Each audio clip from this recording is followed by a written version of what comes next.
प्राचीन या पौराणिक काल में 5 सबसे महाप्रलयंकारी अस्त्र थे।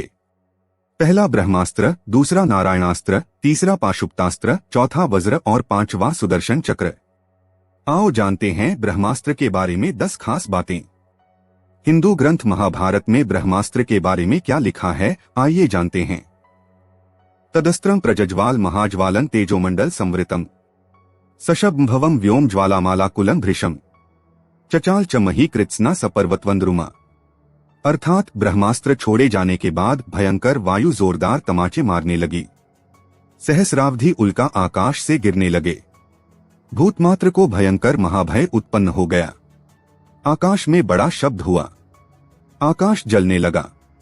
पर्वत, अरण्य, वृक्षों के साथ पृथ्वी हिल गई। चलिए तो वीडियो को आगे बढ़ाते हैं और आपको बताते हैं ब्रह्मास्त्र के बारे में 10 खास बातें।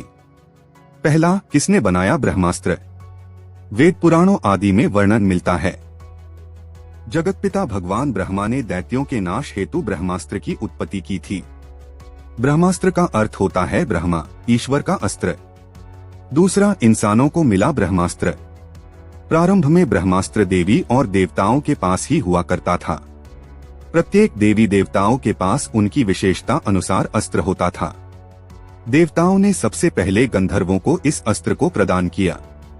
बाद में यह इंसानों ने तप कर देवताओं से प्राप्त किया। तीसरा, कितनी बार हुआ ब्रह्मास्त्र का प्रयोग?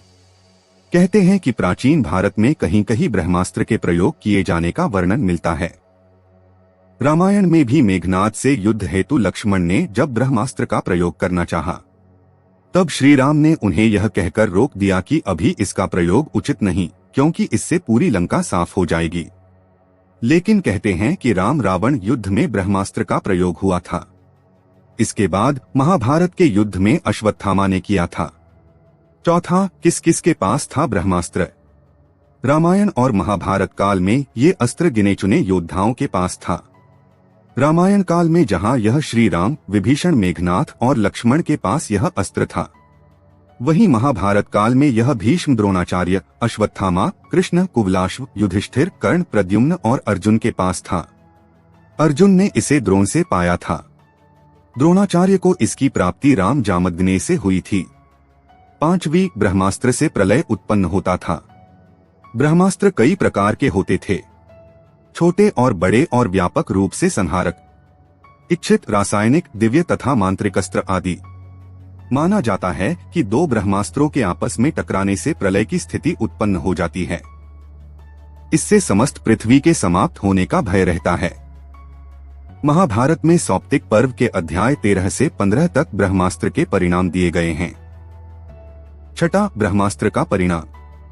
महर्षि वेदव्यास लिखते हैं कि जहां ब्रह्मास्त्र छोड़ा जाता है, वहां 12 वर्षों तक पर्जन्य वृष्टि, जीव जंतु, पेड़ पौधे आदि की उत्पत्ति नहीं हो पाती। महाभारत में उल्लेख मिलता है कि ब्रह्मास्त्र के कारण गांव में रहने वाली स्त्रियों के गर्भ मारे गए थे। गौरतलब है कि हिरोशिमा में रेडिएशन फॉल आउट होने के कारण गर्भ मारे गए थे और उस इलाके में 12 वर्ष तक अकाल रहा।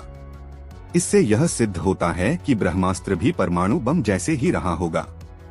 7वीं, ब्रह्मास्त्र की काट। इस अस्त्र शस्त्र का काट किसी के भी पास नहीं था। कहते हैं कि ब्रह्मास्त्र को ब्रह्मास्त्र से ही रोका जा सकता है या इसे वापस लेकर इसके परिणाम से बचा जा सकता है। अश्वत्थामा ने जब अर्जुन और श्री कृष्ण पर ब्रह्मास्त्र चलाया था तब ऐसा ही हुआ था। माना जाता है कि यह अचूक और सबसे भयंकर अस्त्र है। जो व्यक्ति इस अस्त्र को छोड़ता था वह इसे वापस लेने की क्षमता भी रखता था। लेकिन अश्वत्थामा को वापस लेने का तरीका नहीं याद था, जिसके परिणामस्वरूप उससे उत्तरा के गर्भ की ओर इसे मोड़ दिया था। लेकिन इसके असर से मृत जन्मे शिशु को श्री कृष्ण ने जीवित कर दिया था। प्रत्येक शस्त्र पर भिन्न भिन्न देव या देवी का अधिकार होता है और मंत्र, तंत्र और यंत्र के द्वारा उसका संचालन होता है। ब्रह्मास्त्र अचूक अस्त्र है जो शत्रु का नाश करके ही छोड़ता है।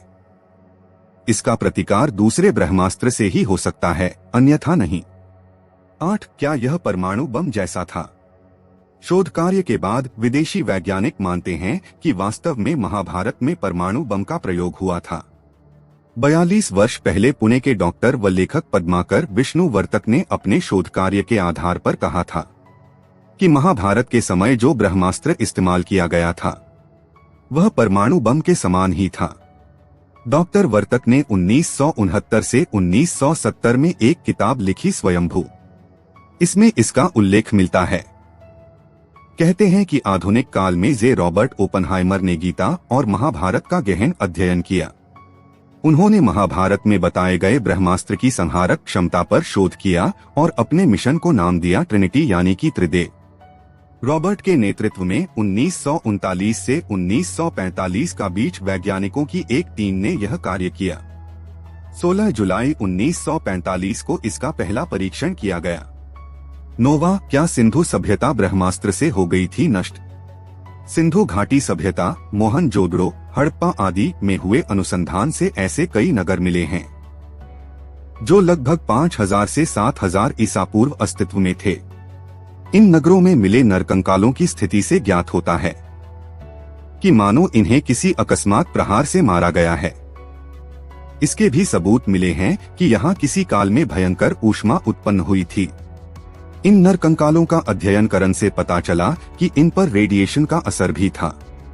दूसरी ओर शोधकर्ताओं के अनुसार राजस्थान में जोधपुर से पश्चिम दिशा में लगभग 10 मील की दूरी पर 3 वर्ग मील का एक ऐसा क्षेत्र है जहां पर रेडियो एक्टिविटी की राख की मोटी परत जमी है। इस परत को देखकर उसके पास एक प्राचीन नगर को खोद निकाला गया जिसके समस्त भवन और लगभग 5 लाख निवासी आज से लगभग 8000 से 12000 साल पूर्व किसी विस्फोट के कारण नष्ट हो गए थे। 10वां, मुंबई का रहस्यमयी गड्ढा। मुंबई से उत्तर दिशा में लगभग 400 किलोमीटर दूरी पर स्थित लगभग 2154 मीटर की परिधि वाला एक विशालकाय गड्ढा मिला है। शोधकर्ताओं के अनुसार इसकी आयु लगभग 50,000 वर्ष है। इस गड्ढे के शोध के पता चलता है कि प्राचीन काल में भारत में परमाणु युद्ध हुआ था। इतने प्रमाण काफी है यह सिद्ध करने के लिए कि ब्रह्मास्त्र या कह लो परमाणु बम की उत्पत्ति भारत में ही हुई थी। वीडियो पसंद आया हो तो वीडियो को लाइक, चैनल को सब्सक्राइब जरूर कीजिए।